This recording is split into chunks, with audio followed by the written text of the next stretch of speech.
I would like to congratulate Mr. Sharif for being the president of ANIMA. That is one of our partners, a really faithful partner, especially in the field of EBSOMED. So I would like to thank all the organizers, first of all, for organizing a specific webinar on this topic, because gender equality is a really important topic. My presentation is going to be divided into two parts. First of all, we are going to speak about the gender gap, or we are going to give you a snapshot to show you that women are not enough. And the second part of my presentation will be devoted to give you some suggestions, so to give some recommendations. But my speech is going to be really short. I'm not going to go too much into detail, because since 2003, together with the World Bank, we have launched and reported the first document on women in Arab countries, together with the Queen Rania from Jordan. And recently, we have even launched, together with the OCDE, a report with all the figures, all data. So you can find all information there. So I can't really teach you anything. I can just tell you that entrepreneurship in Arab countries, especially in Maghreb, and particularly in Tunisia, unfortunately, so entrepreneurship for women is quite weak. So entrepreneurship in general is quite poor and weak. But when it comes to women specifically, well, it is even worse. So we do not even have the critical mass. So it is more or less the same figure that was mentioned about Marseille in incubators, so less than 10%. When I speak about less than 10% of women women entrepreneurs, well, as I said, I don't want to show you tables or give you too many figures, but what I want to do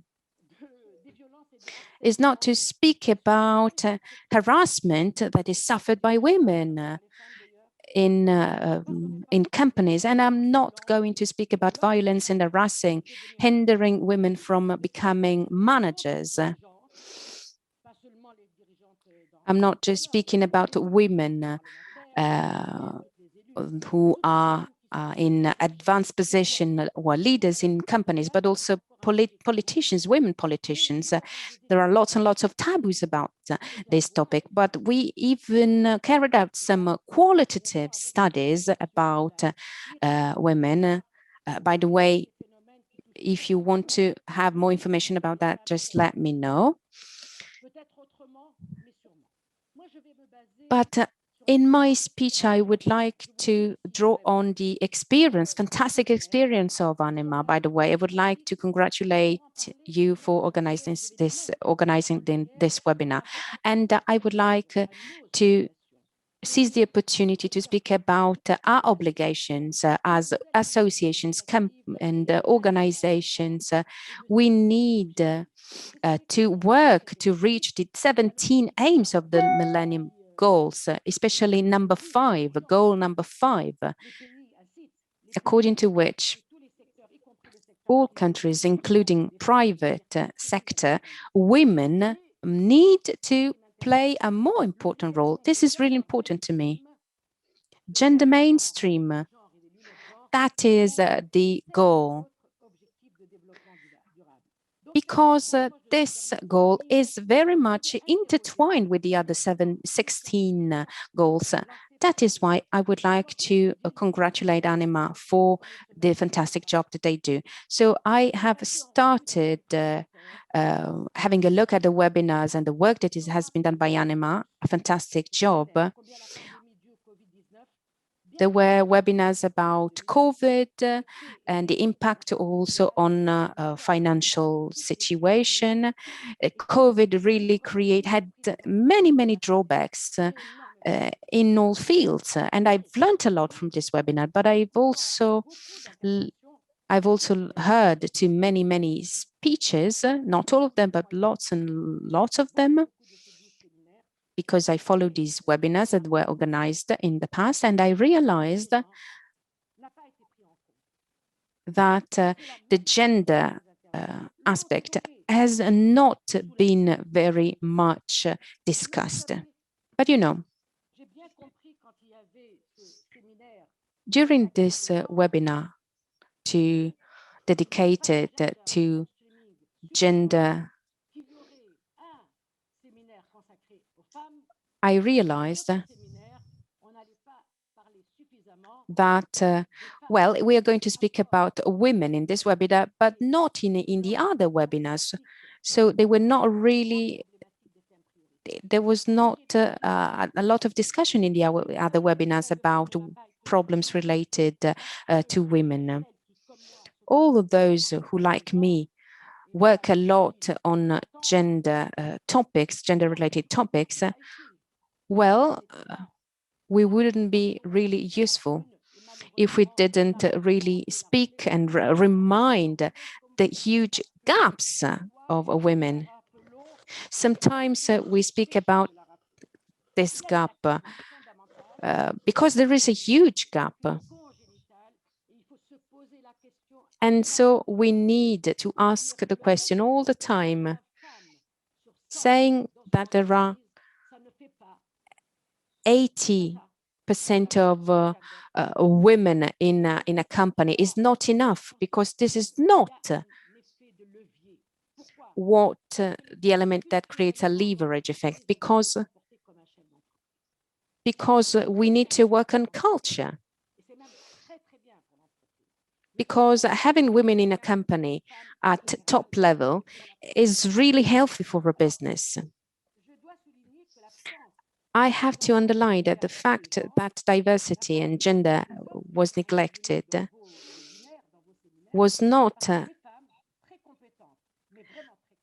was linked to the fact that women who participated to this webinar didn't really talk a lot. There were 10 women out of 35 speakers that they did their presentations, but they didn't really illustrated enough the impact of the pandemic on them.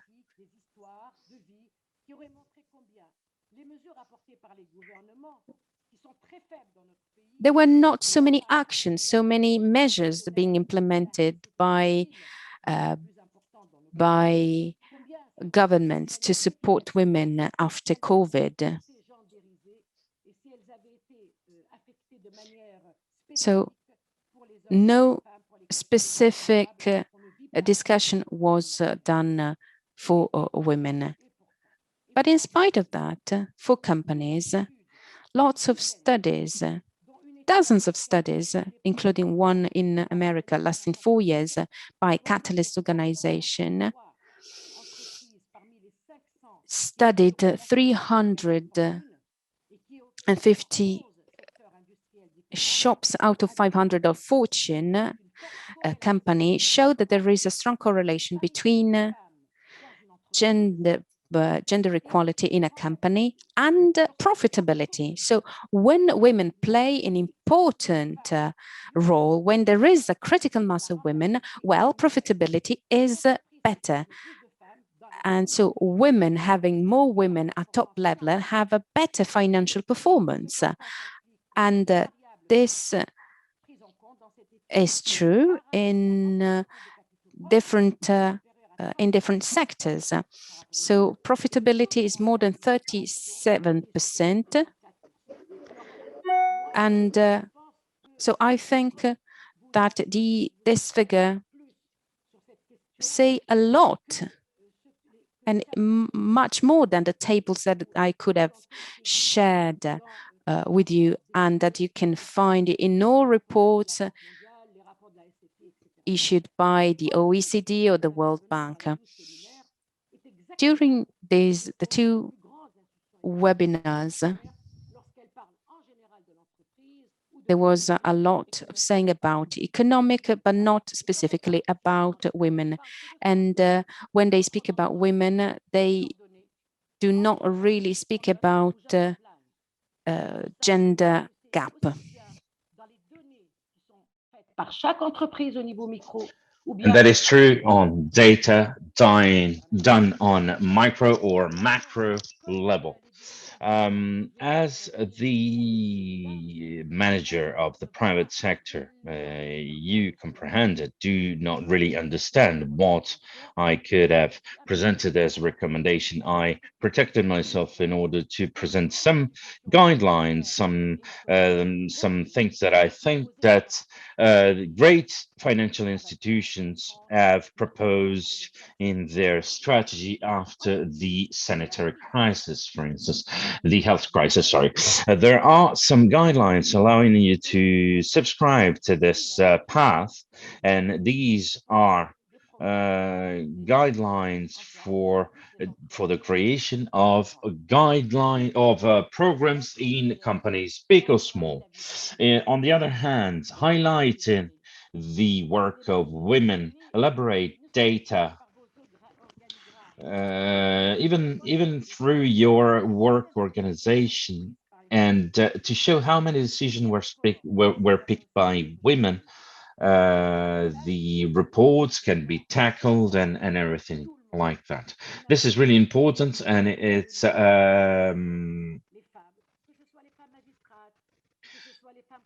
and being that parliamentary women, being that women in companies, it's never considered as important. And for companies, it's the same thing. We are not the only ones in COAS here. The fur orientation that I summarize this way, in a general way, but then I'll give you some example. And the other great guideline is to facilitate the access, an equal access to women and men to services. I'm talking about bank and financial services, for instance. You know that women do not have the same access as youngsters have, and especially in our country and in the Mediterranean region, do not have the same access to bank services that men do. At the same level, there is an insufficient access to all other services, um, being that financial, bank, or health services are men first. The right of men is the access to services, access to bank and financial training. As of today, we do not have any other guideline for the development as an essential lever to entrepreneurship. The entrepreneurship training and financial training must go together with the rights of men. Let's not stay in theory there. Let's really teach youngsters, and particularly to women, despite their age, how to be an entrepreneur and how to be able to tackle risks, to take risks, and to advance. That's what I want to say when I say access to services, but even to access to advice and information. You know, in incubators, when there is a good advertisement, we go there. When there are trainings at 6 p.m., women cannot follow them, cannot take part of them, and so they do not know what kind of options they might have. So, seeing that the pandemic has ruptured all our system, world, global, economical, but especially emerging country, financial institutions got together to try and find solution and give guidelines, as I said, and particularly I will pick some example. For instance, the challenge gender times collaborative. This is done by experts in terms of investment that have a point of view that goes towards a greater participation of women, and they've shown through real indicator not only that the pandemic strikes harder women, but the working group has also implemented initiative to take up the gender issue by the investors and by the financial sector. In order to do that, a tender has been launched to respond to the crisis and to be able to invest in solutions. So how to do that? For instance, what I was saying before, looking at portfolio, I highlight in exemplary practices, launch long-term roadmaps and programs for inclusivity and for women participation, collaborate to the creation to financial mechanism to join help to help those entrepreneurs who have equality in their mind and all the financial stakeholders that respond to the needs of women first. The working group of the collaborative gender finance will participate in the is taking part to the assessment and dissemination of these opportunities. In the same way, the World Bank, for their 2025 strategy, they have reoriented even more in a gender neutral policy. I would like to give you the example of the BAD, who launched a call for action, which is really interesting.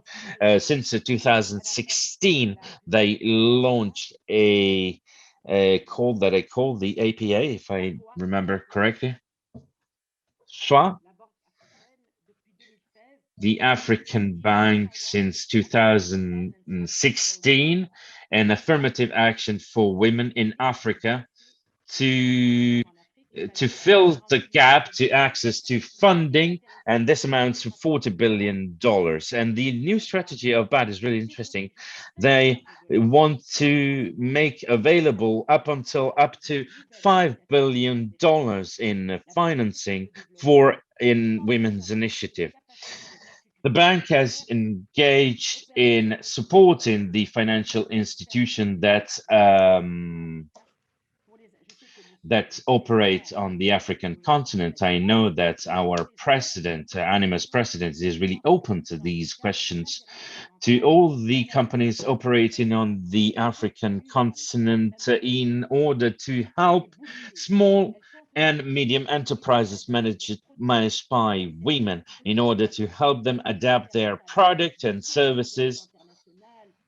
Of course, the great financial institution, the World Bank, the FMI, have also at heart the entrepreneurship, not only as a motor, but also to insist on the leverage that trained women and good entrepreneur as they can be can have in profitability. So to encourage them to be entrepreneur and to keep being entrepreneur. That's the aim, not only to open one's company, but to sustain yourself and to sustain your company. So I really hope that because I really like Anima and I think it's an incredible association that I discovered through EBSOMED.